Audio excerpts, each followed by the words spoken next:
Mbas humbjes kundër ilirëve, mbretëria maqedone kaloi në një gjendje pushtjellimi. Gjatë një valleje lufte, vritet mbreti Aleksandër II, me shtysën e Ptolemeu të Alorit, një politikan i fuqishëm. Froni i takon Perdikës së tretë, por për shkak të moshës së re, drejtimi i vendit ra në dorë të Ptolemeut. Megjithatë, me kalimin e viteve, Perdika e kuptoi si funksiononte froni maqedonës. Me 365 para Krishtit, ai vret regjentin dhe merr pushtetin e plot. Ndërkohë Filipi, mbasi kaloi disa kohë në oborin e Bardylit, u dërgua në Tebë më 368 para Krishtit. Aty ai qëndroi pranë babait e Epaminondës, generalit të famshëm të Tebës. Epaminonda kishte mësues të shkollës pitagorike. Filipi, i cili u rrit së bashku me të, fitoi një njohuri të gjerë mbi këtë filozofi. Ata u shqua në veprat e trimërisë. Nga të dy, Epaminonda ju nënshtrua provave dhe betejave më të ashpra, duke mundur spartanët në betejën e Leuktrës. Teba u bë qytet shteti hegemon i Greqisë, duke ngjallur interes edhe tek Filipi për të arritur të njëjtën madhështi. Me Maqedoninë në rrëmuj, Bardyli riktheu vëmendjen tek tokat e Epirit. Në 360 para Krishtit, molosët sundoheshin nga djali i Alketit të parë, Aribeu. Mbreti i moshëm deporton në tokat molose. Mirëpo Alketi u tregua i zgjuar. Duke parë që nuk mund të matej me ushtrinë e regjur të Bardylit, ai i tërhoqi ushtarët e tij dhe evakuoi popullsinë në tokat e Aetolëve. Pushtimi i Epirit dukej se do të ishte tepër i thjeshtë. Mirëpo teksa ushtria e ilire ishte e ngarkuar me plaçk, molosët e Aribeut i sulmojnë në befasi. Bardyli tërheq ushtrinë. Ai nuk do të kthehej më në tokat e Epirit. Kemi një shqetësim për kanalin ton. 93% për jush që na shikoni nuk jeni subscribe. Nëse vërtet na pëlqeni dhe doni të na mbështesni, por nuk dini si, mënyra më e thjeshtë është të shtypni butonin subscribe. Është krejt falas. Nëse e bëni këtë, ne ju premtojmë ta dokumentojmë historinë e Shqipërisë në çdo epokë, me videot që ju keni qejf dhe që nuk i gjeni askund tjetër.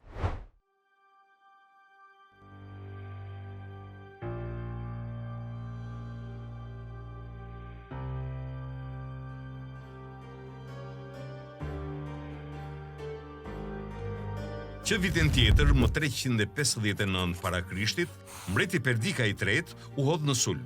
Taksat që u paguan te ilirëve ishin bërë të papërballlueshme. Për më tepër, Bardyli kishte nënshtruar më parë babain dhe vëllain e tij. Ai i deporton në tokat ilire. Edhe këtë radhë, Bardyli nuk hezitoi. Në linkesë ushtrit rivale luftojnë fort, por dëshira për hakmarrje nuk mjafton që Perdika të fitojë. Mbreti i ri i vdes në kaosin e betejës dhe trupat e tij shpërndahen. Ilirët i ndjekin dhe mendohet se vran rreth 4000 maqedonas.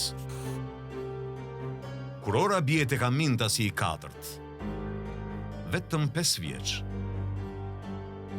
Në veri, peonët filluan të plaçkisin teritorin verior. Ndërkohë ilirët po përgatisnin një ushtri të re për një pushtim të plotë të Maqedonisë.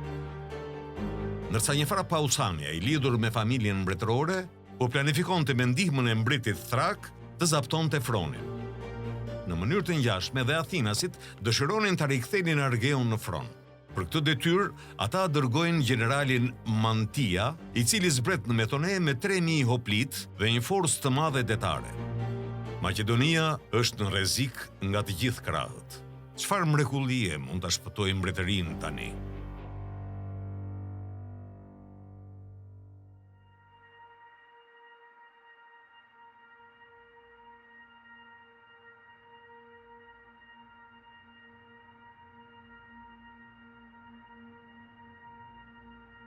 Në skenë vjen Filipi. Një situatë e tillë nuk mund të lihet në dorë të një fëmije. Ai e zapton fronin, por pa e vrarë Amintasin e ri. Filipi bashkoi popullin në një seri asamblesh, duke i nxitur ata me fjalime elokuente. Përveç kësaj reformoi rrënjësisht ushtrinë. Këmbësoria e lehtë, peltastët, të cilët kishin detyrë të lëshonin heshta e shigjeta. Mëtej u përdorën i paspët të servitur me metodën greke të këmbësorisë, pajisur me shpatën xifos, mburojën oplën dhe heshtën dhori, mjeshtra në luftim nga afër. Filipi kushtoi rëndësi të veçantë kalorësisë me ushtarë të përzgjedhur nga elita. Ata do të kishin kuajt dhe pajisjet më të mira. Mbanin një heshtë të gjatë që quhej ksiston, një parzmore bronzi dhe helmet beotike, por nuk mbanin buroj dhe kjo me arsye. Një kopis ose xifos do të përdori kur të thyej heshta në luftim nga afër. Ata i rinin pranë Filipit edhe jashtë betejë duke u kthyer në gardën e tij personale, nga marrin dhe emrin hetairoi, që do të thotë shoqërues. Ishin miqt më besnik të mbretit. Por revolucioni i vërtet erdhi me krijimin e sarisës. Një heshtë 5 deri në 7 metra, shumë herë më e gjatë se Sibina apo Dhori. Ata që do të stërviteshin me këtë, u quajtën pezetarioj ose falangit. Këta pajiseshin me një mburoj të vogël, si dhe një shpatë. Gjithë armatura e një falangiti peshonte 18 kg, që është rreth 4.5 kg më pak se e një hopliti mesatar grek. Në fushë betejë, peltastët qëndronin në formacion të lirshëm në krye të betejës. Kur përplaseshin rreshtat, ata kalonin mbrapa dhe u linin vend falangitëve në qendër të mbanin barrën kryesore të betejës. Këta qëndronin në bloqe me 10 nga 10 ushtarë, që drejtoheshin nga sintagmatarku. Mirë po falangitët ishin të brishtë nga anët. Këto hynin në lojë hipaspët. Detyra e tyre ishte të mbështesnin falangët nëse dikush tentonte t'i thyente nga krahët. Së fundmi hetairojt tentonin të merrnin krahët armikut dhe të godisnin nga mbrapa trupat e angazhuara me falangitët.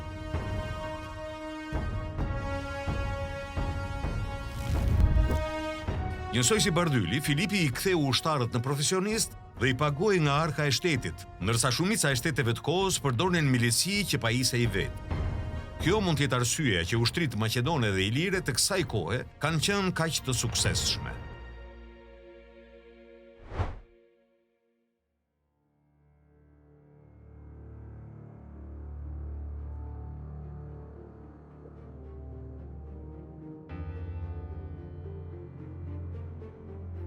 Rreziku i parë janë ilirët.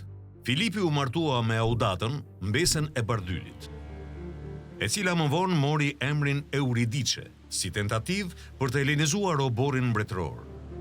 Me atë ai lindi edhe një vajzë të quajtur Kinane. Martesa i dha atij një vit kohë. Mëtej Filipi kuptoi se mbasi të vendosnin në front Argeun, Athinasit dëshironin të rimerrnin qytetin e Amfipolit. Kur Mantia zbriti në Methone, Filipi i tërhoqi ushtarët nga Amfipoli dhe e shpalli atë autonom. Mantia dërgoi Ageun me mercenarët e tij në Egae. Ky i fundit ju ofrua qytetit duke shpresuar të pritej nga populli. Kur askush nuk i kushtoi vëmendje, ai u kthye për në Methone. Por Filipi, i cili u shfaq befas me ushtrinë e tij, e përfshiu në betejë.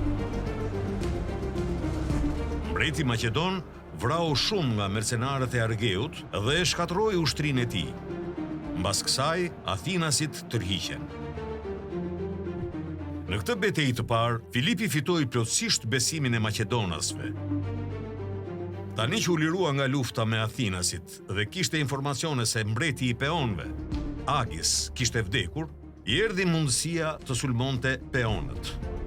Prandaj pasi kreu një ekspedit në Peoni dhe i mundi në betejë, ai e detyroi Fisin të bënte paqe.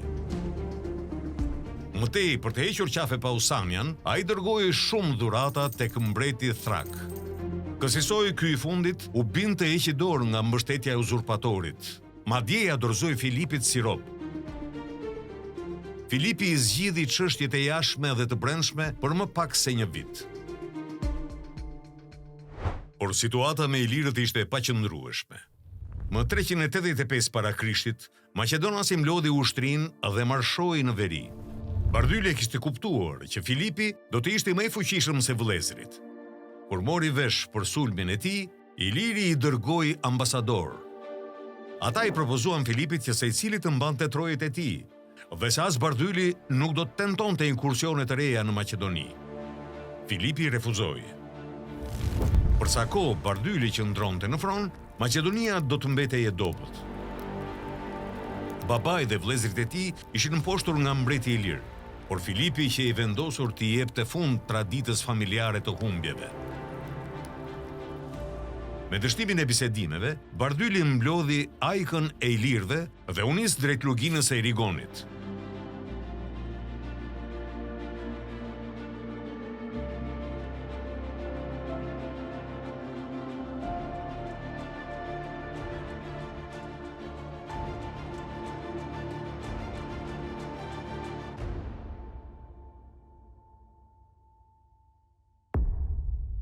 Dy ushtrit u rreshtuan përballë njëra tjetrës.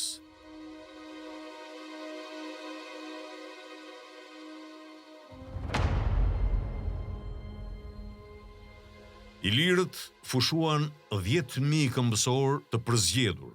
Shumica, rreth 7.000 prej tyre, si trupa shkatërrues, si dhe afro 500 kalorës. Ata duhet kenë pasur besim të verbër dhe admirim të madh për Bardylin, i cili tashmë 90 vjeç udhëhiqte ushtrinë kaluar nga vija e parë. Njësoj vepronte edhe Filipi i ri, 24 vjeç. Ai solli 10.000 këmbësor dhe 600 kalorës. Sipas Frontinusit, Bardyli kishte vendosur këmbësorinë e rëndë në qendër dhe trupat e lehta me kalorësinë të ndara në 2 krahët. Ndërkohë Filipi do të testonte falangat e reja duke i përballur me elitën e Bardylit. Gjysmën e kalorësisë bashkë me trupat e lehtë i vendosi në të majtën e tij. I paspët e rëndë bashkë me kalorësinë elitë maqedonase u vendosën në krah të djathtë. Kjo e fundit u porosit që mbasi të marrin krahun e lirë, t'i bien nga mbrapa. Dallojnë taktikat luftarake të dy mbretërve. Bardyli prej vetbesimit dhe eksperiencës kërkon një fitore të shpejtë duke thyer qendrën, ndërsa Filipi kërkon një fitore më të ngadalë. Falangitët duhet të bëhen një mur i pakapërcyeshëm për qendrën, duke i dhënë kohë elitës në krah të djathtë e cila përballet me trupat më të lehtë, ta mposhtin dhe të kryejnë një rrethim të plotë. Betejë fillon.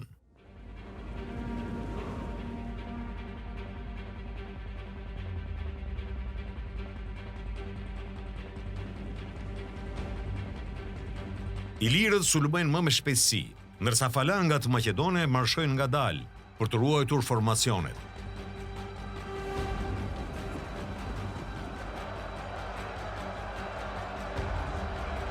Me gjithë rrezen e Sibinës, ilirët nuk së mbrapsen. Sipas Diotorit, ata e mbajnë linjën duke luftuar me trimëri. Por në krah, gjendja ishte krejt ndryshe. Djathtas këmbësoria e lehtë ilire me kalorësinë më të pakët në numër po dërmohej. Duke sakrifikuar mburojën, etajrojt e Filipit ishin të brisht, por shumë më të shpejt dhe të rrezikshëm në sulm. Plani i Filipit po merrte jetë. Tashmë ilirët luftojnë më me ashpërsi se në fillim, duke vrarë shumë maqedonas.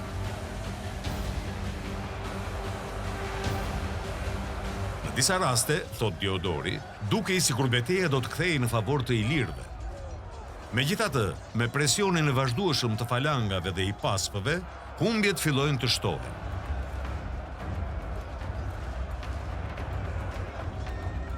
Pesha e formacioneve elit bëhet e papërballueshme.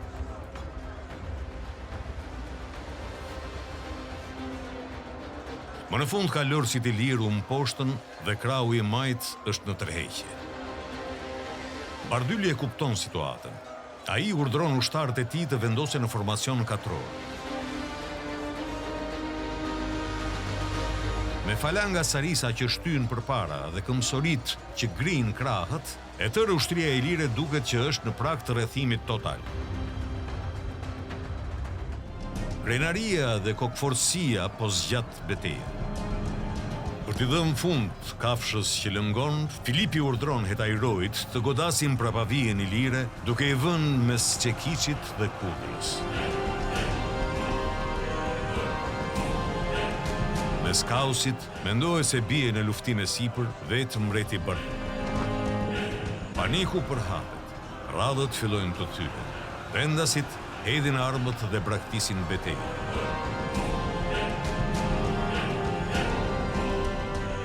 I vendosur të shkatërrojë fuqinë luftarake ilire, Filipi i ndjek për disa kilometra, duke therrur sa më shumë që mundet.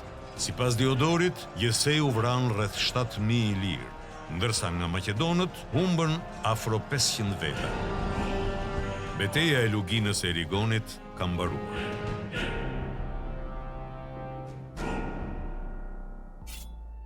Menjëherë mbas beteje, ambasadorët ilirë shkuan tek Filipi dhe pranuan gjithë kërkesat e tij.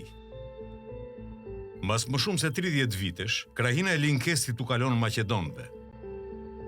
Filipi kishte arritur atë që nuk mundën babai dhe 2 vëllezërit e tij. Nëse Bardyli nuk vdiq në betejë, ai ndahet nga jeta po atë vit, duke i lënë mbretërinë në drejtim djalit të tij, Klitit. Një pjesë e Ilirisë fragmentohet. Rajoni është i hapur për Filipin e ri dhe energjik. Po atë vit ai martohet me Epirioten Olimpia, princesh e Molosëve. Ky bashkim do të sillte në jetë figurën legjendare që do të bashkonte mbretëritë.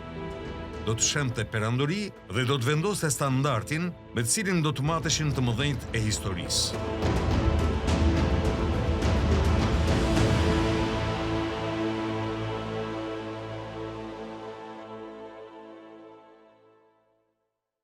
Ekipi i Plisit përbëhet nga dizajner, programues dhe studiues të përkushtuar. Synimi është ta zhvillojmë më tej kanalin, prandaj duam ndihmën tuaj. Përmes Buy Me a Coffee ose PayPal, ku çdo kontribut bën diferencën. Gjithashtu ftoheni të bëheni pjesë e komunitetit tonë në Patreon. Aty mund të na përkrahani si antar, kryeplak ose zonjë arbreshe, secili me përfitimet e veta si të drejtën e votës mbi temat e ardhshme.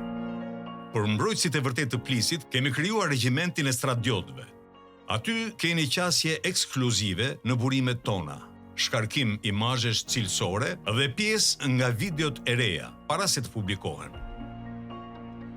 Faleminderit që jeni me ne. Ju na jepni forcë që të vazhdojmë.